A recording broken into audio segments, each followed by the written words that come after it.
Well, everybody, welcome on back to Kuso6rande, the Bad Video Game Tournament.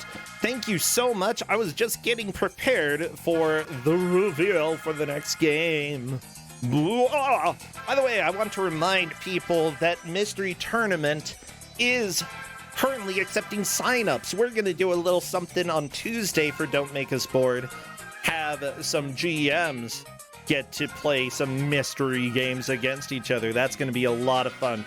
Feel free to sign up for Mystery Tournament if you would like. And if anybody in chat has a link to Mystery Tournament, feel free to share that. That would be fantastic.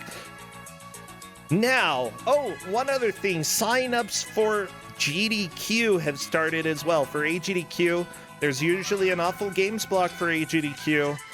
And this is a fantastic time if you would like to submit something to do so. I'm going to submit. Feel free to get yours in as well. Well, that's pretty much all the plugs that I have at this moment. Please welcome on in our GM for game number 2, the Jeff. I mean, not the Jeff, it's Jeff XVX, you know. Jeff. People are a little bit concerned about Jeff. Yeah, simply put, Jeff sometimes has some fairly interesting games that he likes to give out. Let me message Jeff. Join voice when you can. Do it. I want to talk to you. Oh, Jeff. Jeffy Boo. Where are you?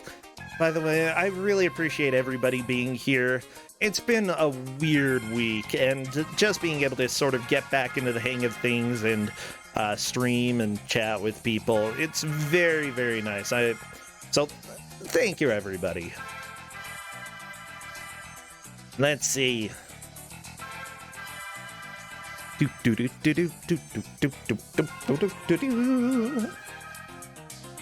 There we go. Hello, Jeff. Are we okay? Oh, you are super quiet, but that's because I have your volume down. Okay, talk now. Hey, how's it going? Yeah, there we go. You're loud and clear, and you are fantastic. Going great. Being a pretty good day. How about yourself, Jeff? Oh, it's been a great day. I've been looking forward to giving out this game. I'm very excited about it. Yeah, this feels like something that I possibly should have stumbled across when I was younger, but maybe not. Among the less obscure games that I've picked, which is, I guess, not saying much, but it is well known enough to have been circulating around BBS's the United States. It is actually a US-made game. Ooh, so, US-made, circulated on BBS's. That's exciting. What game do we have? This is called SkullQuest 2, The Vortex. The Vortex. Everybody, Vortexes make everything better, okay? I promise you. I don't know exactly what this is. Like, the screen looks like something I should know, but I don't think it is at all. I'd be surprised if you knew it, but it is definitely the kind of thing that when you see it, you'll be like, oh, yeah, this is the kind of thing that I would have seen. Chubo apparently is familiar with this and says this is a good game, which means this is going to be a steaming pile of crap. I'm excited. Chubo, I know you're tasting games, okay? I know it. And by steaming pile, I mean not necessarily, because we are here to celebrate the good and the bad, the ugly and the beautiful. And honestly, there's a huge difference between bad and unenjoyable, and we tend to stick with things that are objectively flawed, but are still fun to play. Yeah, although this dev seems to advertise this game as frustrating as a selling point, but... I mean, so does Bennett Foddy. Yeah. Although, then again, Benefati games, I think, kind of fall into the bad but enjoyable realm as well. It's just they're purposefully done that way. And just because it's on purpose or on accident doesn't really change the fact that, ooh, it is a struggle. Yeah, yeah. I think there's going to be an awful lot you like about this game and the developer. Well, there's a skeleton. There's skeletons. There's going to be exploding skeletons. There's going to be more skeletons and skulls. As far as I can tell, the game or company is named Necrobone, which I both love and hate at the same time. Like, it feels like a very questionable name. We will go into a little more of the history of Necrobones once we get this race started. Yeah, give me a second. I'm just a little bit more time, and I will have everything ready for us. So, as a reminder, especially for people who are new here, Kuso6rande, the Bad Video Game Tournament, is here to pit players against each other to see who can make the most progress as they can in an hour. Whoever does takes first and ends up with 10 points in the group stage. This is the 4th round in the group stage, which means that these players have beaten others but can still be eliminated from the tournament. They have to play well at this point in order to continue. Since this is the last round in the normal round before tiebreakers, you know, those who do well are very, very likely to make it into the bracket. Those who struggle with this game may be eliminated. Do you happen to know the points for the players, essentially where they are? This is a 25-point match. Okay. Let me see if that's the right number. But there are going to be a few of these folks getting into brackets. I'm checking right now with Windmaster to see if he can play some audio. If this is 24 to 25. Wait. 24 to 25. 24 to 25. That means that at least one player will be guaranteed to make it into the bracket. Wait, 25. At least... What am I thinking? No. 2 players will definitely make it into the bracket.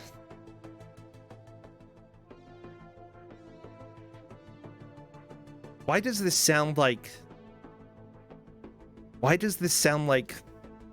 that one game? That one game? Do you know this game? Just a second. My brain just stopped working. Subterranea. I think that's because it was Subterranea music. And now we've got Skull Quest 2, The Vortex. Yeah. So there's lore to this. And of course, since this is Skull Quest 2, we'll pick up from the beginning where Skull Quest 1 ends. Okay, well, I'm going to be doing the countdown, so everybody get all of your skeleton skull emotes, everything scary, please, and spam those because countdown is happening. Actually, wait, no, Mugok's moved on.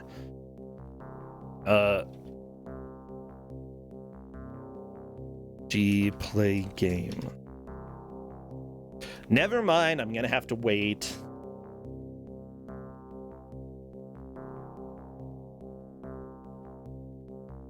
All right. Everybody's at the starting screen now. Okay, keep those emotes coming. And as soon as I see movement for our first player, I will start our timer. Spam a lot. Oh, baby. All right. So this is a game. You start out with a skeleton that you can talk to who doesn't really have anything interesting to say. Also, don't worry, I will recapture chat. Don't worry. Welcome to DOS. Right away, Tetsuya has found that there is a invisible, what do you call them? Fake wall that you can just walk through. Okay, important to deal with fake walls, you know. So the game introduces you right at the very beginning to the concept that there are going to be a lot of fake walls in this. I mean, at least you go in know. I like the music in this so far. Wow. Wow. Yeah, it's got pretty decent sound effects, and the game is very hard. Right, this is even harder than Skull Quest 1, which I'm sure everybody's familiar with. Oh yeah, that was a classic. Classic. The Cyan Sarcophagus, Skull Quest 1. This one's harder, and there are more fake walls, but it's one hit and you die, and there's fall damage, you know, all that good stuff. And so when you die, there's no continues or anything. You just go back to the beginning of the game. So, what is Windmaster doing? Possibly reading the instructions there in order to get a little information. Oh, instructions. That's not a bad idea, honestly. Yeah, I think I told them everything that that's relevant. I summarized it for them. Okay. But yeah, it is absolutely permissible to read things if you think that'll give you an advantage. But at any rate, yeah, it's hard. So there's a save mechanic. So I told everybody they could save. Otherwise, I didn't think we were going to get to see a ton of this game. Hey, as it turns out, Mike Uyama in chat is saying that he played the demo for this game when he was a kid. Oh, cool. I was not aware there was a demo because it was distributed as a well, it was shareware, but it was not a crippled version where you only get to see part of it. Yeah. It was a, if you like this game, send me money, and then you'd get a cheat code. And the idea is the game is so hard that it wouldn't be much fun to play without the cheat codes. Oh my gosh, I love it. Not exactly like, yeah. That is so mean.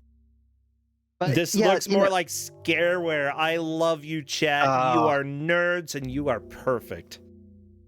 Yeah, honestly, there needs to be more games that, you know, I don't know. It's fine to make a game overly brutal. I'm fine with that.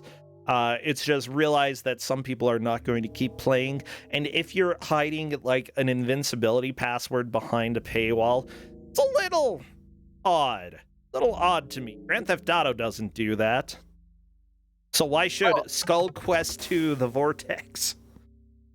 So the Skull Quest games, it's from, as you saw, Necro Bones, which is one guy, and his name is Ed Totten.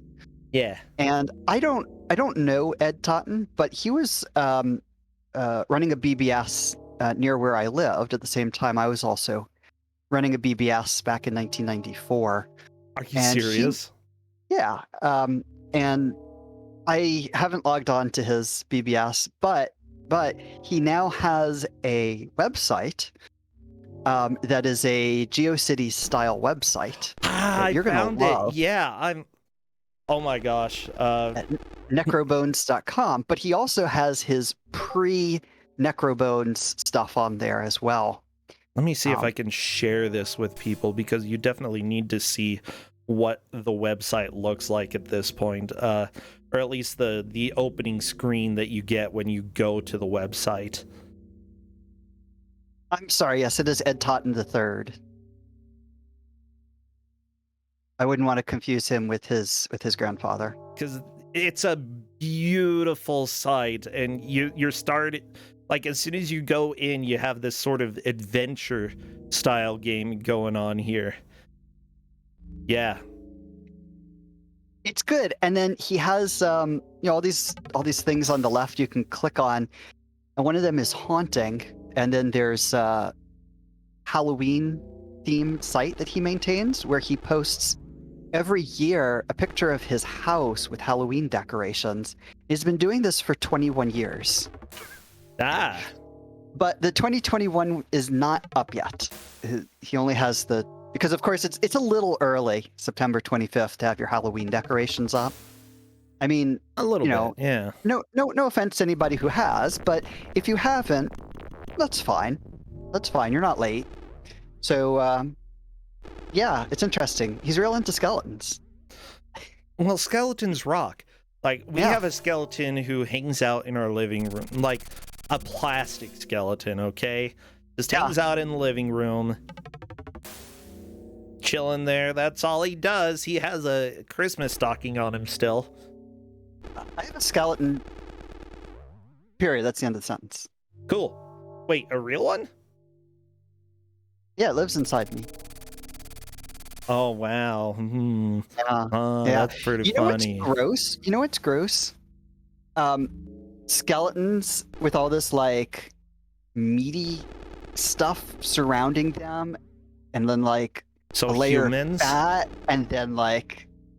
Oh, humans, yeah. Isn't that gross?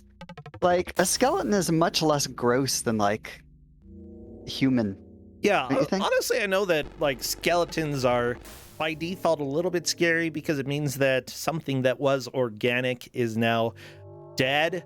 Still organic, I suppose, but is dead. So, you know, naturally a foreboding thing, but I just think they're cute. They can be, yeah. Yeah, some skeletons. They're pretty awesome. Yeah, brushing your teeth, as Bill Bull in chat says, brushing your teeth is cleaning your skeleton. Absolutely. Also, many thanks to the last couple subs there, Chubo and Peachy-chan. It's very much appreciated. Thank you, thank you. So, did you ever actually meet this Ed?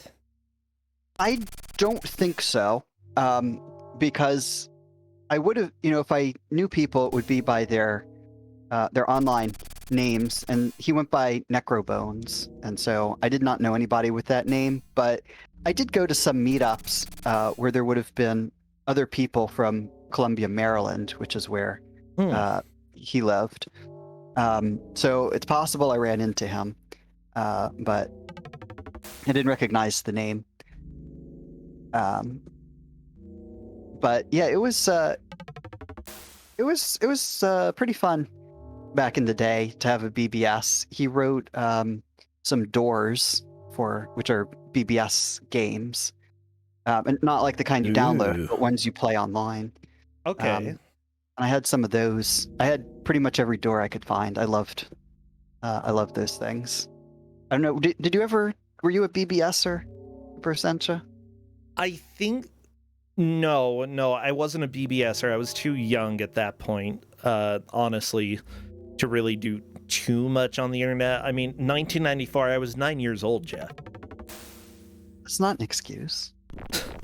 I mean, yeah, I know that there were some 9-year-olds who were doing BBS stuff. Not me, no. I got online probably... Like, I still use the internet from time to time, but really started interacting with people in the MySpace days. But yeah, we would directly connect to our library's internet and download games from them, and that was a lot of fun. Oh yeah, I could see that. Yeah. So this guy ran something called the Sorcerer's Quarters BBS, and he had a 14.4 modem. 14.4K modem, which is pretty awesome. That's pretty high quality for dial-up, gotta be honest. Yes. So, but I didn't. But he writes in his in the instructions that come with this game, this like really long screed about how important it is to support developers, which kind of resonates today in a weird way, although he doesn't necessarily put it in the most sympathetic terms. But he points out that a really good game today you can play for 20 hours, but it'll cost you $50. So that's about $2.50 an hour. Okay. But most games you spend $50 on, they only last you 5 to 10 hours, right? It's true. And they still cost that much. if you play this game for 2 hours, which, maybe somebody will do, maybe not, but we're at least getting 1 hour out of it. He was charging $8 for this game. So 2 hours, Okay. he says, is the same hourly cost, $2.50. I don't really know how his math works, but sure. I mean, considering Like looking close at his website, I'm gonna believe that it's medieval math. It's pretty close. It's about Close right. enough. Yeah. So paying $2.50 an hour for playing games is his standard. Yeah. So he then goes on to say, so like that's fine, whatever. Yay, support indies. He goes on to say that he's appalled by the arrogance of people pricing shareware that doesn't reflect the quality of it. Those nasty tactics of crippling the software or requiring access code to use the extended features. Yeah, I'm not too keen on him using the phrase crippling software. But then again, if that was written a while ago, okay, that was more acceptable, but There was the term crippleware that was used, which, it's, yeah, I mean, is problematic to us today, but that was, at the time what it was called. Yeah, that makes sense. But he was very much against the idea of shareware, as opposed to, I guess, what we would call today, like pay what you can wear. Yeah. Or I guess we don't call it that, but that sort of idea of like, hey, you can have it for free, but you really should pay me. And so what he suggests is if you finish this game, or if you die more than 5 times on purpose just for fun, you should send him $8. I mean, honestly, I can definitely approve of people releasing games and, essentially you do have everything that's needed. You can get access to everything that's in the game, and, donate or pay later if you'd like in order to support the creator. I'll go ahead and say, in principle, maybe with more modern phrasing, I kind of can appreciate that. Because there's a lot of really crappy shareware out there, okay? I gotta be honest, that you play like one level and then it's like, guess what? Can't play anymore until you send $20 to Scunny's offices, copy soft. Even though oh my gosh, they were still charging like $20 for games that were made literally stealing assets from other games like just a year ago. And it's like, that's a little bit questionable. I'm fine with you making fan games, but when you stole somebody's code and used it as your own, that's not cool, bro. And, charging $20 to get the full game for what you stole is doubly not cool. Yes. Yeah, so I contemplated maybe somebody's going to actually win this game, and would we owe him $8 then? So I checked on his website. He says no, registration is no longer required. This is now free. Okay. It's now freeware. So we don't have to worry that this is going to cause any potential liability for Kuso6rande. I did my due diligence. Honestly, I fully support whenever possible going and supporting the devs, especially indie devs, and I love it when devs do release an easy to access free version of older games. Seriously, that makes them super awesome. So thank you so much, Ed. With that said, this music leaves a lot to be desired. Wow. Yeah. Well, he was more into making a lot of games than making good games. So you could, if you check out his website, he made a lot of stuff. I'm looking at his website and I can't find a place for video games. What is this? Oh, it's under. Is it under? There's games. Where's games? I see nothing. I see no link to games. If you go to necrobones.com. Oh, then, I was looking at ed.toton.org. Okay. Oh, no, not his personal site. Necrobones.com. Okay, necrobones.com. One big Halloween celebration year-round. Yeah. And then you can click on games, and then he has games that he likes. No Man's Sky is up here. Kerbal Space Program. Look, Yeah. I love No Man's Sky. He's got Spore. Spore had so much hope. Yeah, those are games he likes. He likes The Sims, but undead. Scary. Yeah. But yeah, you can see his Kerbal Space Program save game data extractor and screenshots and other kinds of things he's done. But if you want to look at the things he's made. Ooh, he's done some Markov chains with random text generators. Ooh, zombie name generator. You want to find out your zombie name? Oh, internal service error. I don't like that name. Ugh. Yeah, I guess he took down that Perl file. Sorry. I'm very disappointed, but that's okay. But yeah, and you can, if you click on Necrobone software, you can see some of his software. And old Necrobones shareware, you can get to his games. Yep. He has a whole zip archive of all the games, and that is really cool.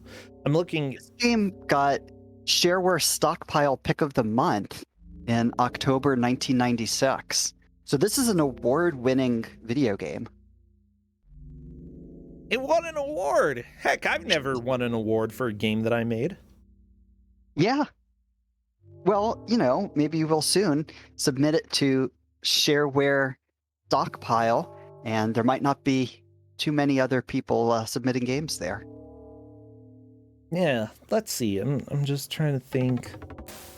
Okay, here are the software pages. Let's see. Necrobones shareware /freeware. There's Dragon's Mandate. Better than Dragon Audit, possibly. AT Robots. UFO, the card game. Stellar Conquest. Asteroid Mayhem, Battle of the Elements, Molecule, Yao, yet another Othello, Skull Quest 1, Skull Quest 2, Non Sequitur, Binary Armageddon. Binary Armageddon. I kind of love that. Oh, it allows you to write programs that will battle against one another in memory.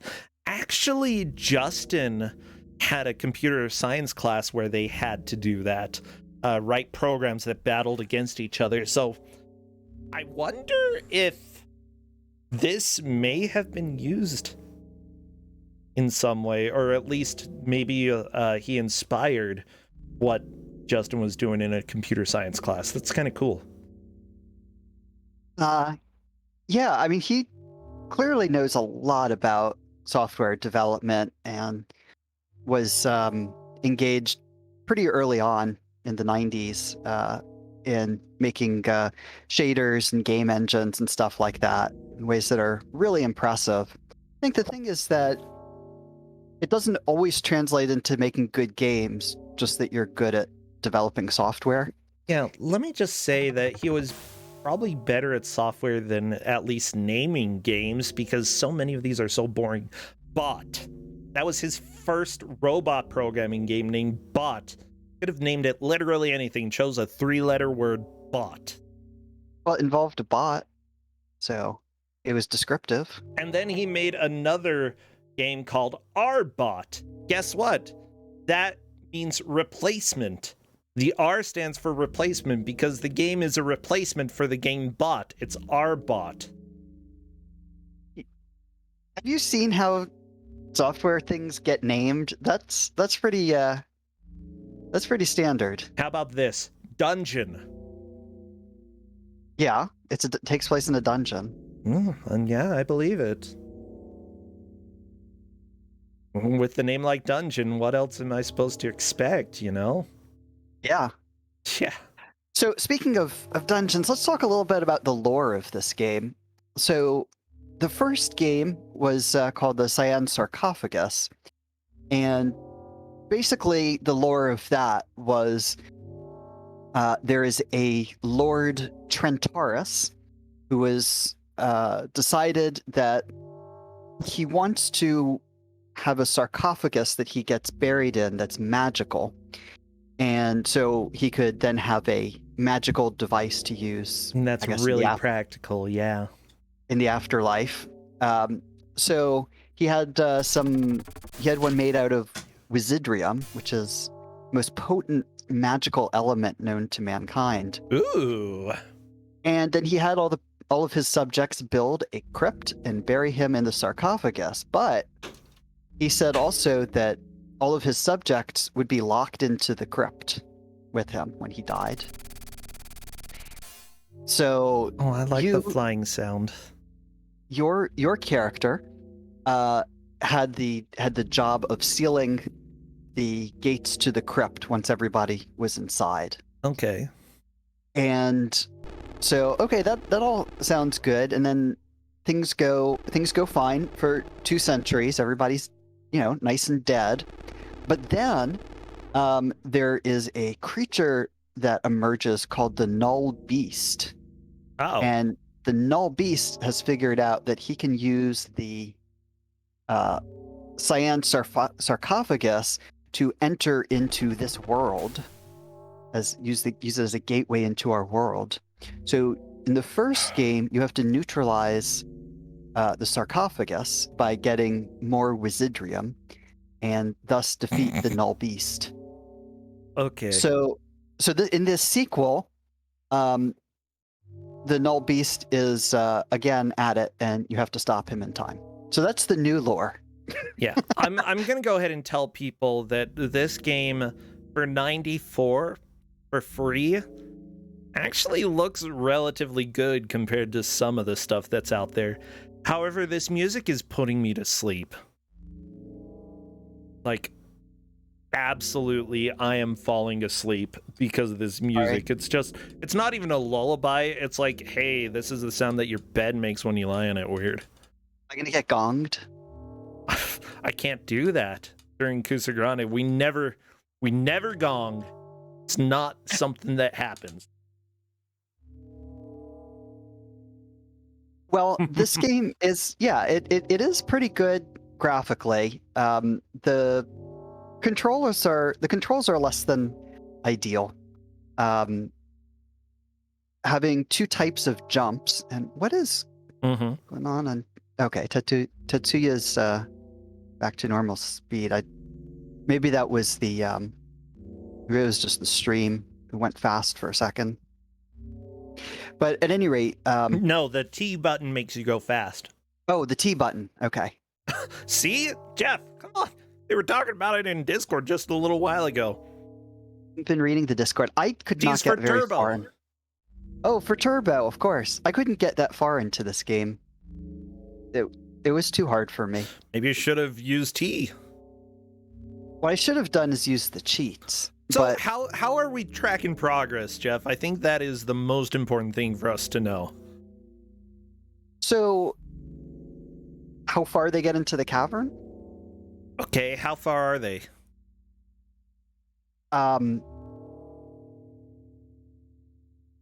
It looks like probably Tetsuya's the furthest.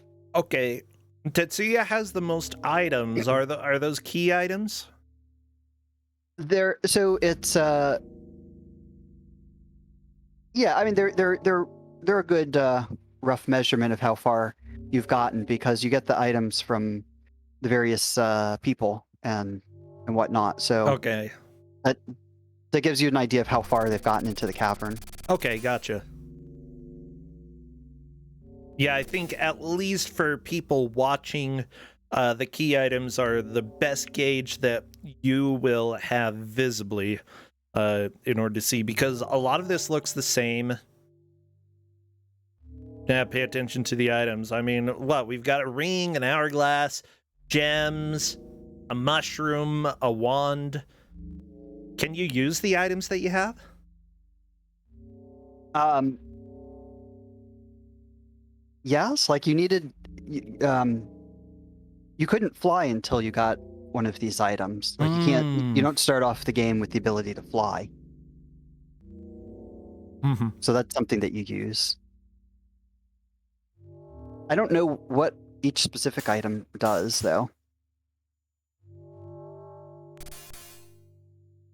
Maybe the hourglass is required in order to speed up time. Yeah, that seems to be what might have allowed them to do the T thing. Interesting. I'm not sure how I feel about like having an item in game to sort of double the speed. I think I kind of appreciate it though. I think. Oh my gosh, fall damage in this game is just brutal. As far as I can tell, the green bar is your health bar. I mean, it's a one-hit kill, right? So, What's the in green terms bar of like, then?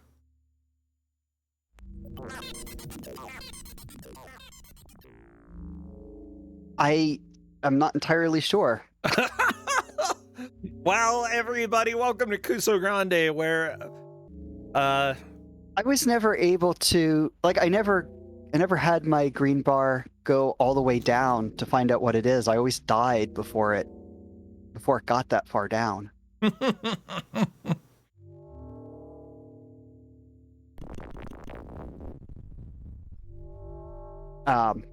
But yeah, maybe it relates to health, but you die so quickly that yeah, with fall damage, I've seen it go all the way down when, like, Tetsuya dying right there. somebody said they've seen non-fatal fall damage. That's possible if you, I guess if you're flying. I didn't realize that was a thing that could happen, but I guess if you're flying down and it's just a little bit, you're just a little bit too high up to have it be damage free. But I guess there's a zone in which you can take some damage. I hadn't noticed that. I was looking at Yagamoth's screen, by the way, and he's talking to this, I think, Lady Skelly, who essentially said she was too fat to enter the jousting tournaments. That's kind of sad. Oh, she's lifting weights, yeah. Or he. I don't know. I have a hard time with skeletons. I thought it would be interesting. The advice I gave them on talking to people is that they should use their own judgment as to whether it's worthwhile to talk to the people or not. Mm-hmm. It's like the very first guy you talk to in the beginning just sort of wastes your time and be like, hey, who are you? Why are we here? Etc. It doesn't even really give you any interesting lore. But later on, they're characters that are worth talking to, as you can see. But still, when you're in the middle of a race, you don't necessarily want to spend time reading through a bunch of useless information. Yeah, but you don't really know if it's going to be useful or useless, right? That's why I didn't tell them. Well, that's nice. Ooh, Yagamoth went through a wall and found a spike trap. There's a lot of hidden false walls. Or oh, yeah. Interesting. And I assume that you have to go through a good number of these false walls. What happened to Yagamoth's screen? Something was angry. Yeah, the game periodically shakes because that's part of the lore. There's an earthquake. Oh. Well, do you die by earthquake eventually, or? No. It just makes it hard to play. Oh. Well, okay. Thank you, game. Yeah, so you think, so like you just saw on Windmaster's screen, it just earthquaked a little bit. I love it, sort of, I think. I don't know. Like, if you've got a cool screen shaking effect that you programmed, you gotta have it in there, okay? You can't just say, well, I made this effect and it doesn't make sense for this game. No, you find an excuse. There's an earthquake. Bam. Screen shake. That's kind of how I figured this went. It was like, hey, I just discovered how to do screen shaking effect. Let's write it into the lore. I totally get that. I mean, people weren't playing shareware games for the story. Mm-hmm. Not side scrollers, at least. You know, since I've been working a little bit on a dinky little game, I totally get the whole, hey, I stumbled across this weird thing, let's go ahead and try to use it, Yeah. because it's kind of cool. And yeah, that's what it feels like with this dev. So I can't necessarily knock him for doing that, you know? Kudos.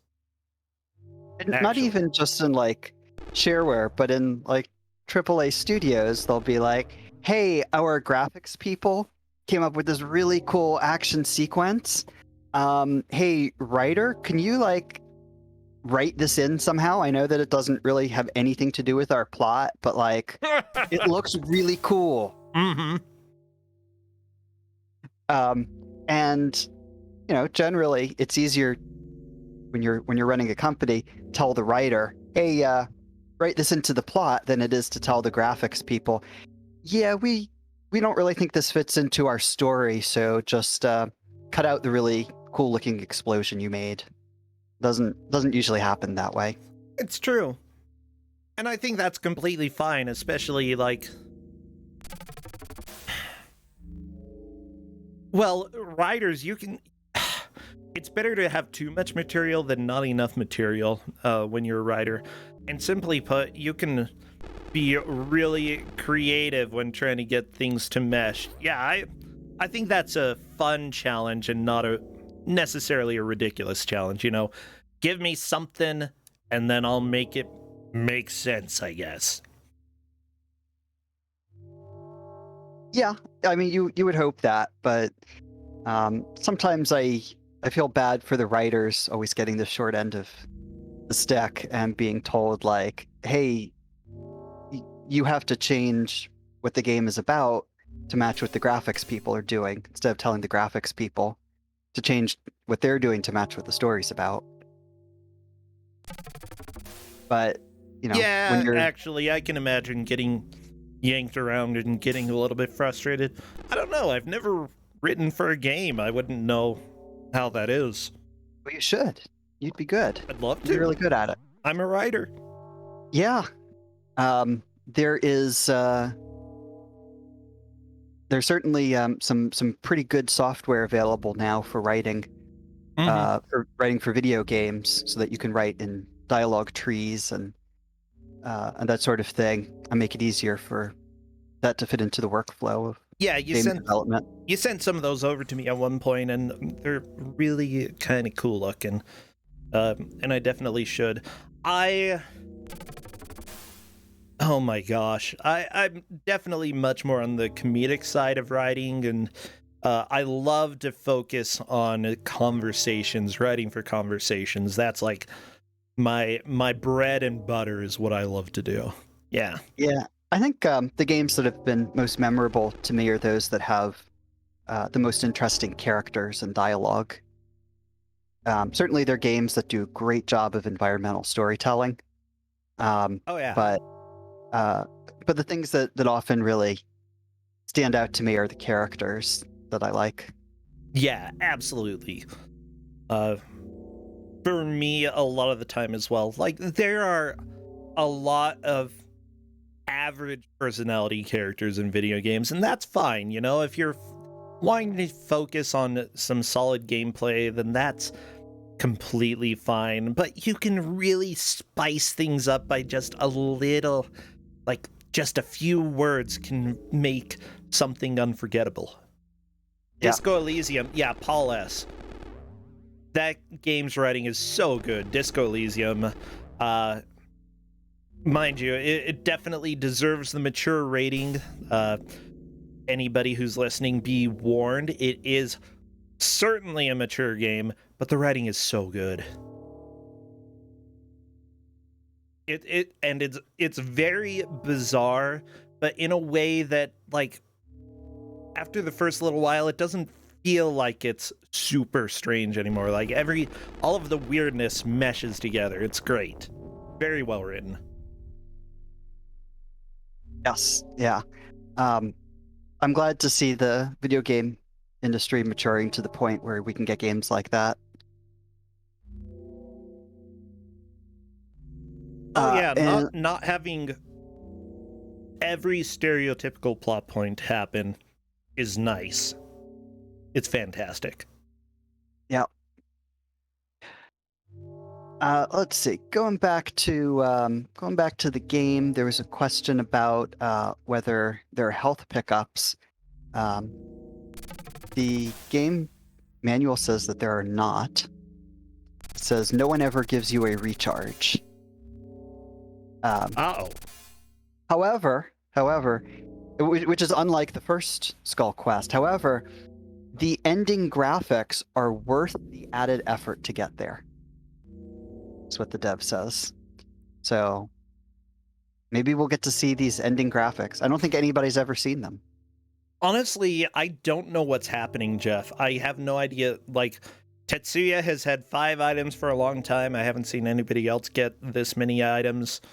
Tetsuya has had this amount of life for a very, very long time. I don't know what's required and what's not. I don't know who's in the lead. All I know is we have a skeleton who thinks he can fly, freaking Buzz Lightyear out here. Well, I mean, it's a labyrinth, right? So how far can you get through the labyrinth to get to the end? This far. And, you know, if you miss something, you'll need to potentially go back and pick it up. But the items are a rough proxy as to how far they've gotten, but it's not based on which items specifically they're getting. It's based on how far through the labyrinth they've gotten. Okay, do you have a map of the labyrinth or anything? That would make things too easy. Too easy for you? We yes. have to judge who's made progress. Well, I don't have a map to look at, but you can see where they've been. Tetsuya just got apple for mushroom, so that's good. Yeah, that's progress. But Murax already has apple. They already traded the mushroom for the apple. Yeah, so that's further along. Yeah, but further than Tetsuya, I don't think so. Tetsuya has hourglass and gems, and I don't know what that is. The looks like 3D glasses, possibly. Except, like, I don't know. I'm not sure exactly what that 3D. Yeah, it does kind of look like 3D glasses on the side. Blue Link, you're asking, are the players allowed to draw maps? Because I am so lost. Yes, the players are definitely allowed to take notes, and I'm not sure how helpful that would be. I mean, it could be helpful just getting a general feel for where you've gone and where you haven't gone, especially since everything looks the same.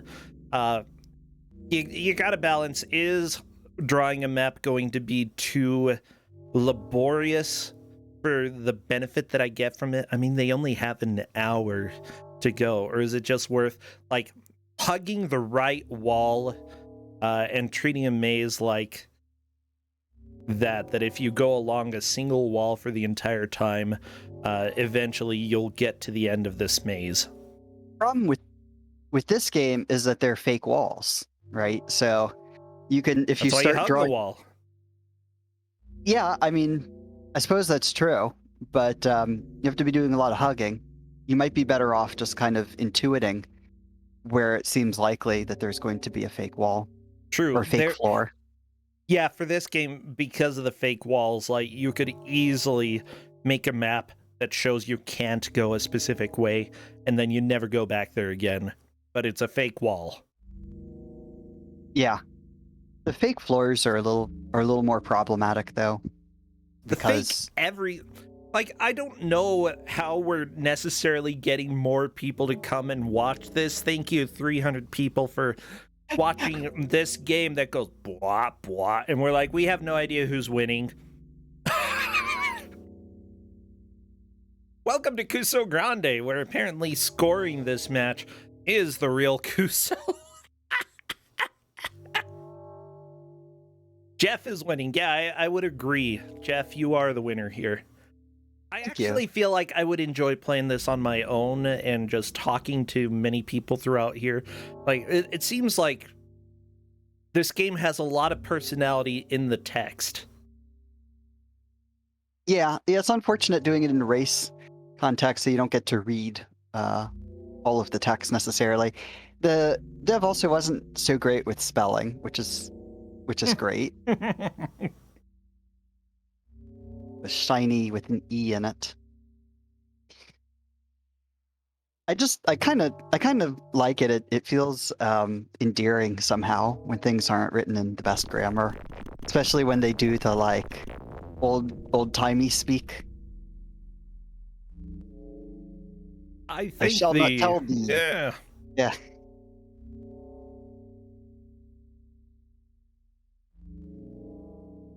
Sorry, I'm finishing up some pizza, so I don't want to talk into the microphone with my mouth full.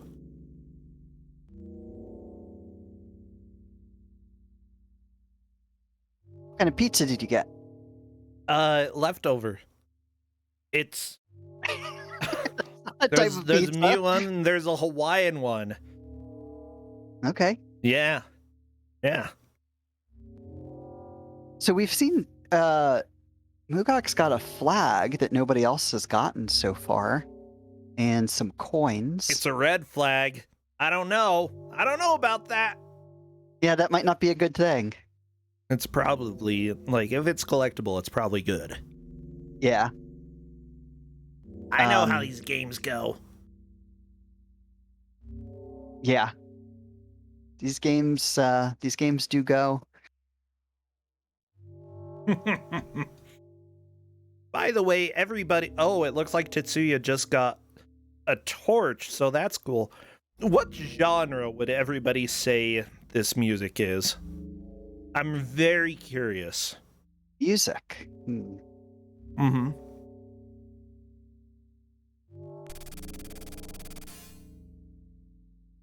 Yeah, I regret even mentioning the kinds of pizza that I had, but you asked, Jeff. You asked. I appreciate your candor. Yeah, Here's the deal. I've had banana pizza, so Hawaiian pizza shouldn't really shock people. Banana pizza is great, by the way. Absolutely amazing. You mean just banana as a topping on pizza? Or is there something more to it? I think it usually had banana, possibly some condensed milk, or sweetened condensed milk, and then cheese, and that's about it. Maybe some cinnamon on it as well. It's delicious. Absolutely recommended. Brazilians know how to make a good banana pizza. Yeah. It's interesting, different countries have vastly different takes on what should go on pizza. I mean, pizza, guess what? You roll out some dough and then you slap stuff on it. It's awesome. Yep. Pretty much.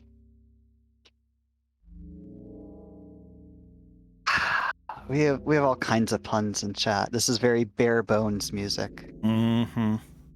I like that one. Ambient 5 music for Composition of Crips. skeletal. Death Drone, Drone Core, Spoopy. That's a good genre. We're getting close to October, and so I hear that you might be doing some Halloween stuff next month. I really want to. That's my goal, to play a bunch of scary games. And then I'm so scared. I'm streaming and I'm scared. And I'm playing like an Atari 2600 game that just has beep, boop, boop, boop. And I'm like, whoa, I'm scared. I got scared of some Atari games as a kid. When you're a kid, things that are very loud and unexpected noises Oh my sometimes. gosh. I don't know, Seriously, just there certain were so tones. many Atari games that terrified me as a kid. And they're not Yeah. like scary games, it's just like the sound effects. They knew how to make sound effects that really jumped out at you. And Yeah. yeah, my new 2049er for Atari 800 XL, literally the scariest death noises, especially when you run out of time. Like my childhood. Ooh.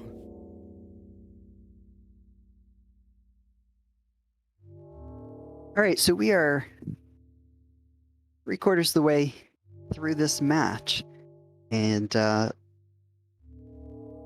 looks like people are all doing extremely well, finding their way through this labyrinth. It certainly is a lot Honestly, easier I when you have no can fly. clue. A lot nicer when you can fly, though. Is it the ring that lets you fly? I'm pretty sure, yes. Hmm. That was the first thing everybody got. Nobody was flying before that.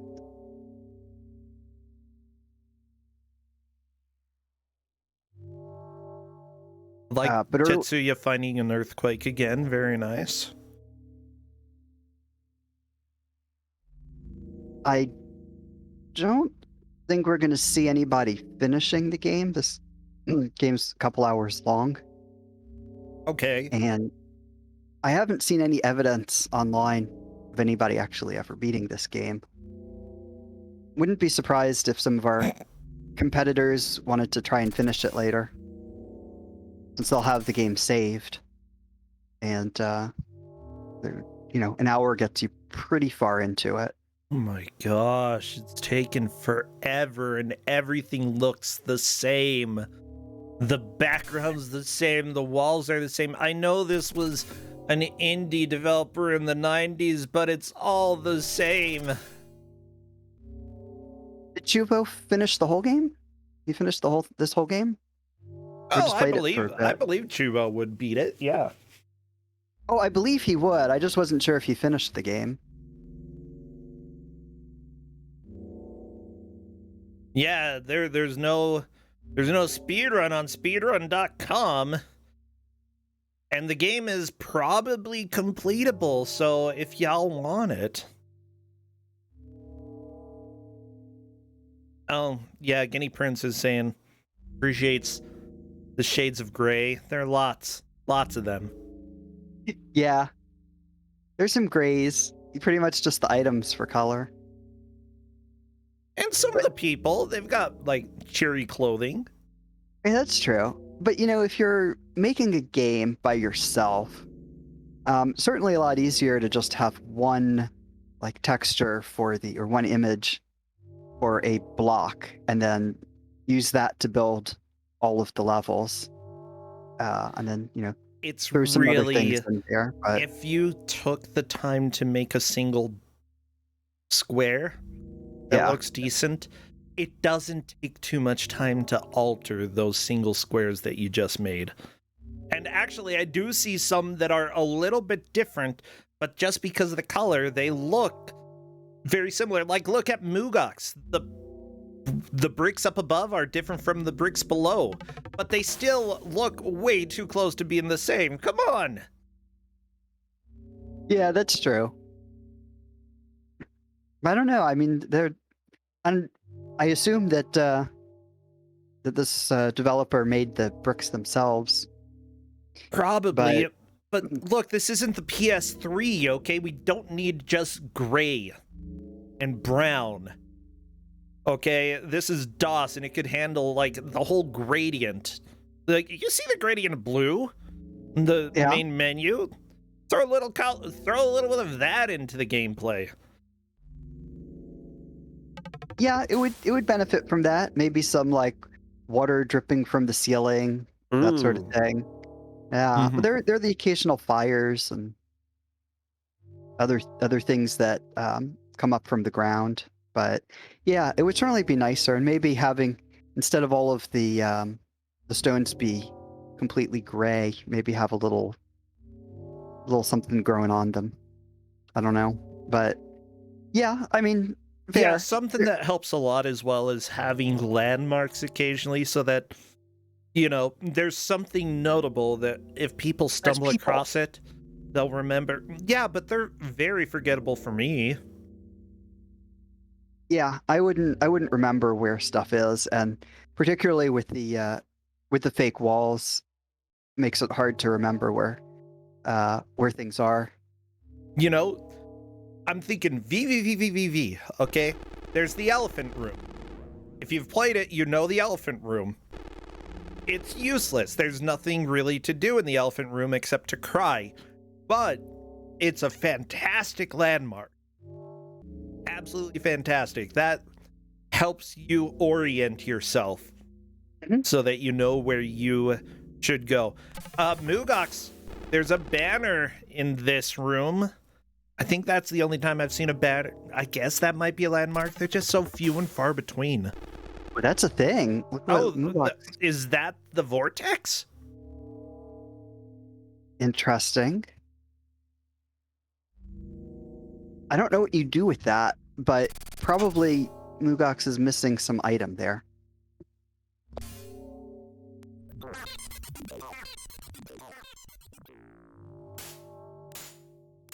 Because Mugox is missing a lot of items.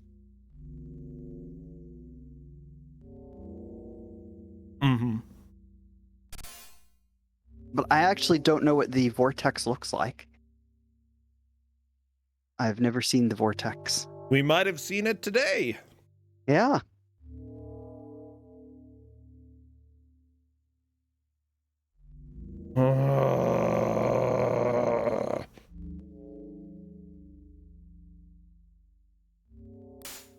Okay, I'll go ahead and say I like the death animation in this game. That's fun. Bones exploding everywhere. Yeah, I thought you might like that. Okay, so per Cadus, you need the 3 pieces of the machine in order to beat the game, and the right bracket appears to be one of them, which if so, Tetsuya and Windmaster both have that. Mugox and Yagamoth do not. Cadus is our referee for Kuso6rande, and it is so good to have you here, Cadus. You are saving our lives. Yes. And our minds. Is this the prequel to Mr. Bones? Asked chat. Yes. This was before roller coasters were invented.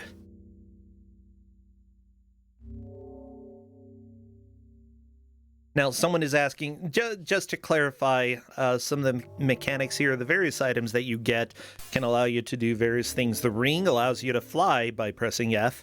The clock, the hourglass, allows you to go faster by pushing T, which you didn't include in the controls there.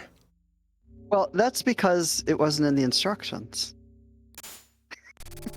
The game comes with, here's a list of the controls you can use. These are the things you press in the game.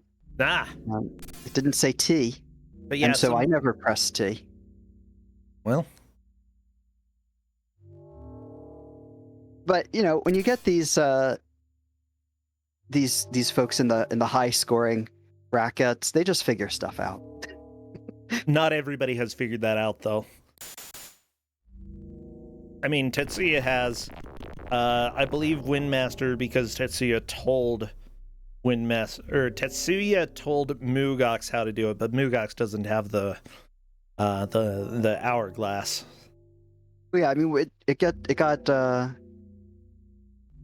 got mentioned in their chat, so they all know. Well, I mean, if they looked at chat. That's true. That's true. They might not look at chat, but either way, yeah, Oh, it might have said it when you picked up. Well, either way, it was not in the instructions that came with the game, so. Yeah, I'd say they all received the same instructions, and you haven't intruded and given any information to people that they didn't earn on their own. Yeah. Yeah. Wow. Wow. I just need something else, okay? Like, this is like the sound of my really boring dreams. So now Tetsuya's at the room with the vortex-looking thing. I'm disappointed I haven't seen them shooting very much. You can throw bones, but there aren't enough enemies in this game to be like constantly shooting stuff. Wow. Maybe at this Wow. point, everybody's gotten to the vortex. It's like I think most people have found the Yeah. vortex. Tetsuya appears to be right there, just trying to fly his way over there. The thing is, like, as you said, there's no health refill in this game as far as we can tell, and because of that might actually make this section very difficult to get through, because Tetsuya lost most of his health at the beginning of the game. Yeah, everybody's running super low on health, but that's the trade-off for saving. I mean, if you don't save, you start at the beginning every time you die. Given how many times everybody's died, I think it's obvious that the save feature is essential to finishing this game. Okay. Unless you're speedrunning it, in which case, you know, maybe there's some other reason. Yeah. All right, we only have 3 minutes left. 3 minutes. We're so close to being done with this. And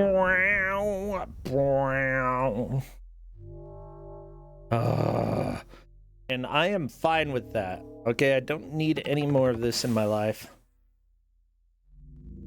I am very sleepy.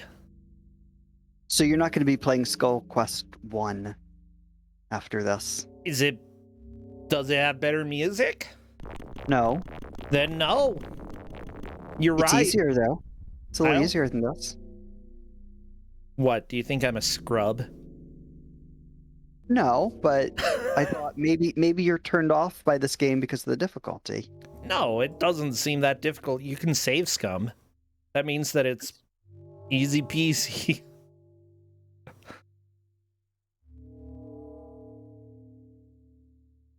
Yagamoth has had a What freeze. is that lobster in the portal? I do hope that lobster will die. That may be the null beast. Yagamoth apparently had the game crash. Yeah. I think that given there's a minute and a half left, probably won't make any Yeah, that's not a huge deal. Tetsuya is trying to kill this beast and I think walked into it and died. They don't want to do that. Yeah. Or can you whack yourself with your own bones? I never experienced that. I don't know if that's a possible thing. Yeah, this looks like Peach the Lobster more than Portal Demon. I'm gonna go ahead and say that none of the other players have seen Portal Demon. Oh my gosh. Tetsuya, did you save right in the hitbox there? Yep. Oh. Well, there's only 30 seconds. Oh, did they find something? I don't know. I just don't know. I don't know. Yeah, I do wonder. This game has to have some beneficial glitches. You might be able to, like, using saving and loading, trick the game into making you invincible or something like that, or talking to people at the right time. I don't care, though, because guess what? Bwah, bwah. Not even sad trombone, it's sad farting. Yeah, that's right. This game just farted us to time. We're done. We're done with this. You know what, Mr. Bones? You can go back home. Skull Quest 2 is over. Skull Quest 2, The Vortex, What a game. Oh my gosh. So here's the deal, everybody. We are looking for first, second, third, and fourth. And I have a strong belief that Tetsuya took first, collecting tons of key items and opening up the vortex with the lobster? Lobster vortex? Maybe a null beast, maybe a lobster. Yeah. Maybe there's no difference. Uh-oh. Yagamoth is now asking if he was allowed to use the turbo because he figured it was an accident. Well, let me go ahead and see if we can invite Tetsuya. I believe...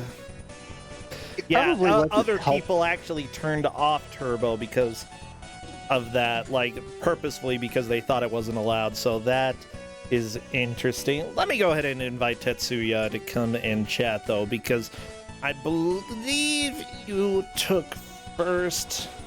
Come chat in general if you want. Yeah, how do you feel that the players did here? They did fantastic. This is really, really hard. I mean, you saw them dying a lot of times, but without having played it, I'm not sure how clear it is how messed up this game is. Yeah, and here we have Tetsuya. Hello. Hi, guys. And congrats. Yeah, Kate is pretty much confirming you were strongly ahead by basically every metric that we could possibly have. We're going to have to figure out second, third, and fourth, though, because, woo, what a ride. That's surprising. I feel like I did nothing, and then an hour passed when I wasn't looking. You found a lobster. I found a lobster. Couldn't kill the lobster. Is that the big boss man? We don't know. Yeah. Like, that checks out. Jeff didn't get that far, and there are no videos of anybody beating this. So I'm going to go ahead and say, sure. Kill the lobster and you win, sure. I'm really annoyed at this game, and I kind of want to kill the lobster. Go for it. I mean, you have a save for it, so... Yeah, I don't know. Maybe other skeletons in the Skelly jail will be able to tell you about the lobster. I have no idea. Mugox is saying, yeah, Mugox found the vortex, didn't have any components. You did have that weird, like, bracket component, Tetsuya, and I think that caused the lobster to appear. Yeah, I do have the weird right bracket. Yeah. Do I need the left bracket to close the loop? Probably. I don't know. Maybe there is no left bracket, and that's why there's the vortex. That makes sense. Yeah. Okay, what are your thoughts of this game? So I played a lot of games like this when I was a kid. And okay. I don't like them, but I played a lot of them. So I kind of know the tricks to getting around a labyrinth like this, you know, just like right hand rule through the entire thing until you're stuck. See, that's what I was trying to explain to you, Jeff. That's the approach I would have taken. Yeah, you just go through that, and it's clear that there was like a big trading thing going on to get the items you needed. So I just tried to mash through all the text of everyone I met. Yeah, honestly, probably the best way to handle something like that. Just That's how I handle life. Yeah, same. Don't we all? Same. Yeah, I really genuinely believed until the very end that I was definitely in last place because I didn't feel like I was making any progress whatsoever. I only have a couple items. I found the lobster man, and I'm like, oh, maybe I can cheese it. Maybe there's like something the developer didn't intend because I heard one of the noises for something taking damage. So I was just trying to mess with buttons to see if I can get some damage in on him, even though I didn't have the items. Yeah, I mean, trying that was probably the best thing you could have done. Yeah, I don't think your regular bones will hurt. I don't know if there are irregular bones either. So, yeah, I'd say that, you know, you pretty much tried everything that you could in the time allotted to get through this. And, you know, it was good enough to take first. Yeah, I'm pretty surprised at that, pretty happy about that. I didn't hate the game, I just feel like I didn't make a lot of progress. Honestly, I feel the best thing to come out of this game many is items. I don't know what all of them do, but you I had have quite no a few idea items. what any of them do. Yeah, well, I mean, the ring is what allows you to float. Yeah. The hourglass, you figured it out partway through, and some of the other players stumbled across it. Although they were worried that it wasn't allowed, they didn't ask, so we didn't is say. that what the turbo thing is? It's yeah, the getting hourglass? the hourglass allows you to use the turbo, Oh from my what I God. understand. Yeah, I saw someone saying it in Discord, and they're like, "Oh, I sped up." I'm like, "Oh, is this like other DOS games where I can hit T for turbo and go faster?" Yeah, I guess so. Okay, I'm using that. Yeah. Anyways, we will be reviewing everything. Those who are watching, you know, will let people know the various places. This was a very important match as well. Tetsuya, you are officially into the bracket with a victory today, so great I am job. not yet free. No. Never. We'll never let you go. Just like Titanic. Actually, she did let go, like, right after saying that. Never mind. That's true. I She never left let him to go. die. Blah, blah, blah, blah, There blah. was more than enough room on that door for both people. To tell the truth, though, he was probably already very dead when she let him go. Like, yeah, we're done. And honestly, can't really blame him for not wanting to get on the door, just being like, this has sucked, okay? Fell in love with you. At least I'm ending my life on a high note. Or just, yeah, I do think that door was too small for both of them, though. There was so much wreckage. They tried. They could have made a makeshift raft. Yeah, how would you feel running big for like things. 2 hours from water? You're already drenched for like an hour in ice cold water. Finally, you fall from a boat, or you go into some water on a boat that's sinking, and then would you really expect me to make a raft at that point? I'd be like, no, I'm just so tired. I am so freaking tired. We're calling it, okay? GG, everybody. Can't wait for the next Titanic. This is the fate of all third-class Titanic citizens. Yeah, let's just say I would have given up a lot sooner than others. Okay, I think I'm done with that. Tetsuya, anything that you want to plug? Not really. Sub to Presentia, Kuso6rande. Watch well, thanks. Yeah, I think the people who are watching are already watching. it. Oh, Yeah. I tried. I'm glad I didn't say what I was thinking out loud because it has to deal with the next game. Okay, Tetsuya, good try. Thank you so much, okay? Thanks for having me. Jeff, thank you for the game. This was a blast. Even if I was like, we're seeing the same thing over and over and over again, I still enjoyed it. It was good to have you. You too. Good to be on here. Talk to you later. All right, talk to both of you later. Till next time. Bye-bye. Bye.